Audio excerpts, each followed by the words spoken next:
In this segment, I want to talk about the possibilities. The possibilities of two city officials who have power and oversight. Could they possibly be using their influence to control investigations and sometimes look the other way when business partners of the city of Austin are caught violating the city codes? This is Mark Ott. He's the city manager. He knows about all the planning and all the development that's going on within the city. Long-range projections. He's been with us for many years. Many people think he's outlived his welcome. The next person is Carl Smart. He's the director of Austin Code Department. Now, Mr. Smart's only been with us a couple of years, but in my opinion, and the opinion of many other people, his lack of leadership clearly demonstrates that he is in alignment with his old friend, Mark Ott. They both actually used to work together up in the city of Fort Worth. But this is one of many videos that I put out there, and it is a compliment video to, this is the companion video to the one you're seeing today. It kind of gives you the front end of the story. It's called Inspector Tampers with Investigation to Protect City's Business Partner. You'll find it on YouTube. This is the beginning of the story about the investigation about the property you're going to see today. Do I think the frontline inspectors are orchestrating some mastermind? No.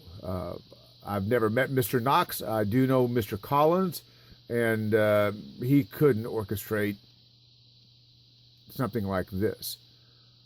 But what will become clear to you today is that the city manager, Mark Ott, who has his fingers on the pulse of the city, who has been involved in long-term planning, and his good friend, Carl Smart, who is the director of code, could very well be the people who are helping their business partner, Capital Metro, avoid having to comply with the city codes and move forward with the project. Here's that story. It is April 13th of 2015. We're on, this is 4th Street here, and we're in the second block, in between San Marcos and whatever that street is over that way. This is Capital Metro property, and you can see that it's woefully overgrown, but more importantly, it's a dump site. Look at, I'm standing on top of a pile of material. It's rock, but you can't go 6 inches and not find rubber parts. And there's a lot of things like this that are conductors from electrical lines. They're all over the place in here. And you've got mountains of it. Not mountains, but quite a bit of material. And it's all been illegally dumped out here on this property. This property is not being maintained in a sanitary condition. You can easily see just all kinds of stuff in here. I don't know if that's an asbestos brake lining or something. But you can see there's a walkway here. People come from that part across the railroad tracks and this way, and everybody walks past this. And you come down here and you look, and it appears to be layers of this stuff. So this whole area may be a dump site from years gone by that has just gotten worse and worse. Grinding wheels, a lot of rubber parts. Hard to say, but it could real easily just come from the scrap yards across the street. Perhaps they cleaning material off and then and then just dump it over here. But you can see here, there's a big hole right here, and the material is different between here and there. So I don't know if somebody dug a big hole through here and then just started dumping this stuff in here, but this is obviously not permitted. Failure to maintain your property in sanitary condition and an illegal dump site. Things like this, and then here's the right-of-way for the train. You can see there's a big piece of fencing stuck down in here, and this thing is all overgrown.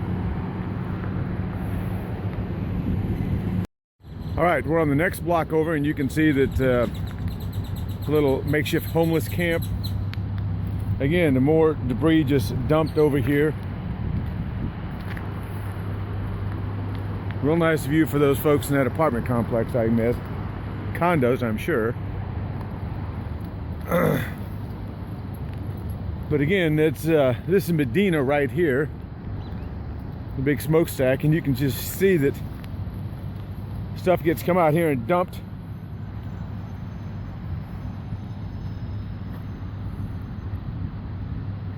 Again, this is all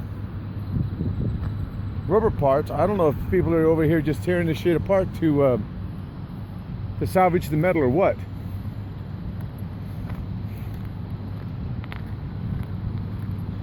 We'll come this way, and then down here at the end of the block there is a big pile of dirt. You can't let dirt pile up like this without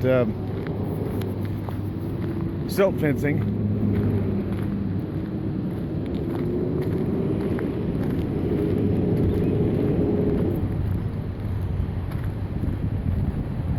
Here you've got a bunch of boards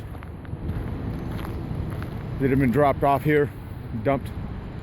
And again, I don't think Capital Metro is doing this, but they're the owner of the property, and they have to maintain their property in a sanitary condition. We have some lights here, and I don't know what this little booth structure is. Looks like it's cast in place concrete, been here for a while. Probably something to do with the old rail yard. But again, here you can see lumber and things just dumped around here.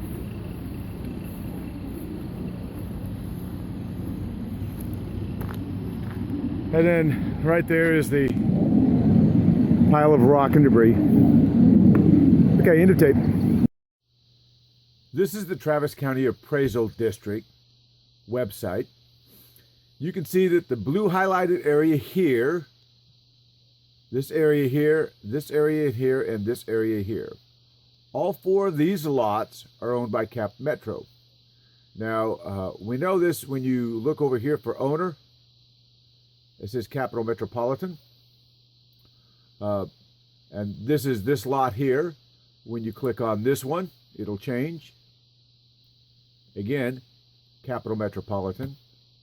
This one, Capital Metropolitan Transit Authority, and this one down here. These are the four lots that I turned into code compliance because what we had was tall grass and weeds over in here. We had some illegal dumping here. There's a bunch of salvage yards on this side of the street.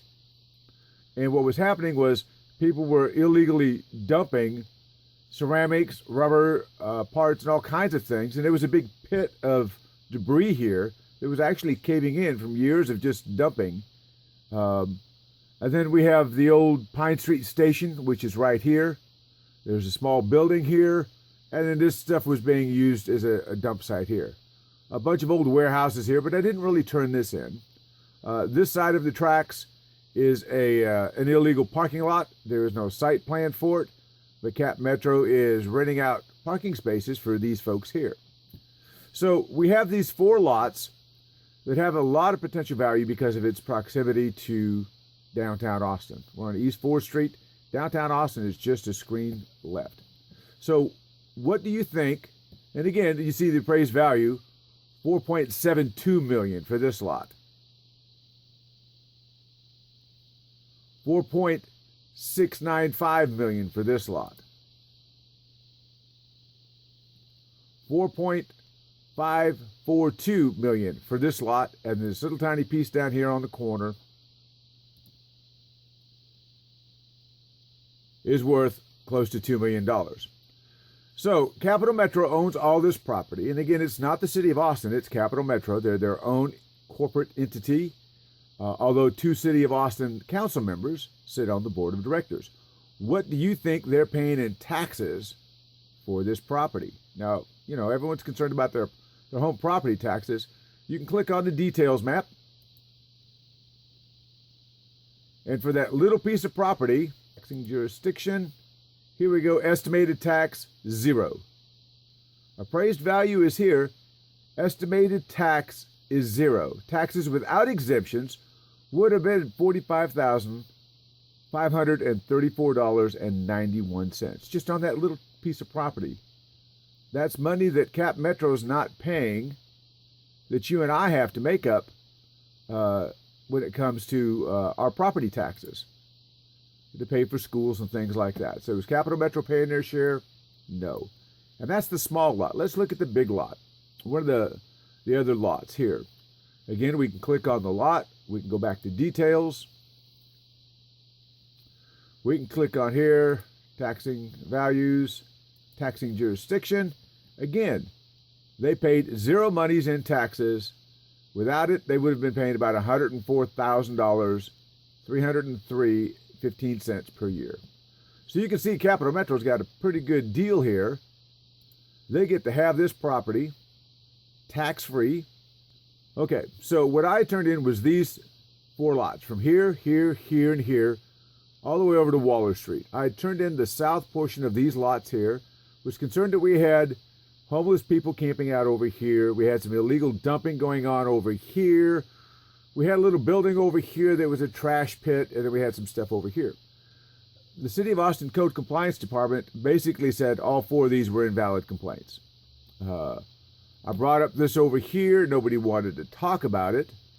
So Capital Metro has this thing, but we have a railroad track going right through the middle of it, which kind of destroys all the value for any of this property. It just leaves you with a parking lot basically on either side. So I was discussing why would they do this, and I bet you dimes to dollars they were going to redevelop this area and flip it and make a ton of money. Sometimes I'm right. Just out today, now we see why they decided to just close the cases on these. And of course, I said all this to City Council because I was concerned that the inspector was just falsifying his case logs. Nobody was holding Capital Metro accountable, and here we see why. Here's the area that I talked about right here, just this short little piece here. You can see how the current line comes across this way and back over here. These are the empty lots I discussed. Here's that illegal parking lot that I talked about. So what's going to happen to the property next? Again, in this view, we see it more in the orientation we're used to. This lot down here was the one I turned in. This is where the homeless camps were. You can still kind of see the stain on the ground right here where the illegal dumping was going on. This is block 2. And so it's, again, this little piece, block 1, 2, and 3, is the areas that I turned in. You can see where the dump trucks would stage over here for this. What do you think they're going to put over here now? So in this graphic, my prediction came true. The railroad track currently comes up this way, or used to come up this way, across here and connected this way. They're rerouting the railroad track to the south side here, over by 4th Street. This is the reason Code Compliance Department just closed these cases. The City of Austin's business partner, Capital Metro, is getting ready to flip all of this property and sell it and develop it. So here we have it. Here's the proposed development. And this is probably why Code Compliance just closed their cases. Who wants to slow down this?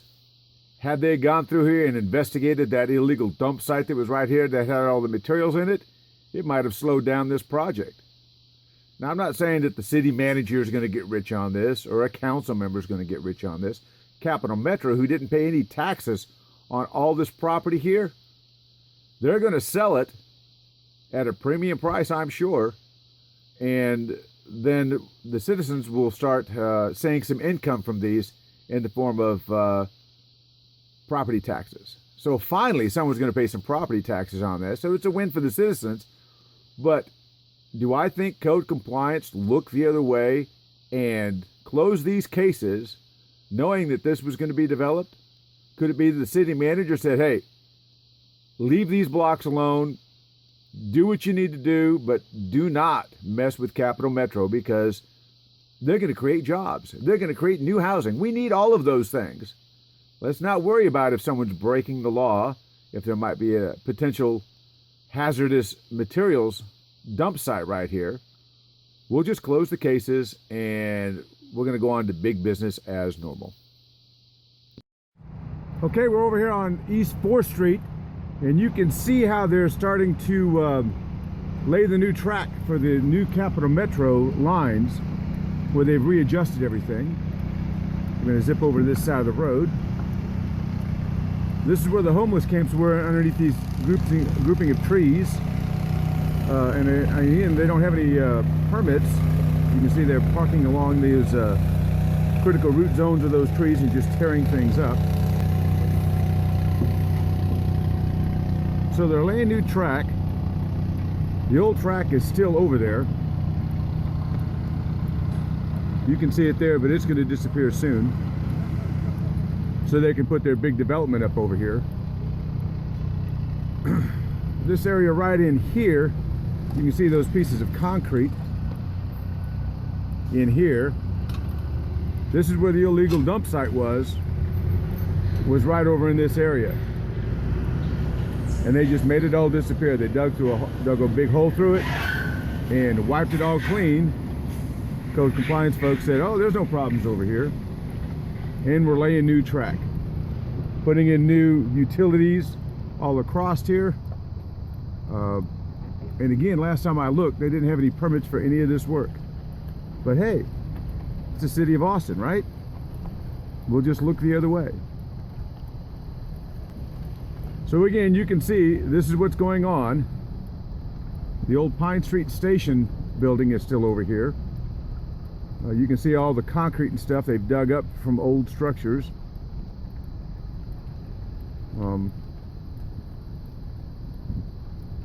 Just coming up to Medina. Here's the old Pine Street Station building right here that you saw in the videos.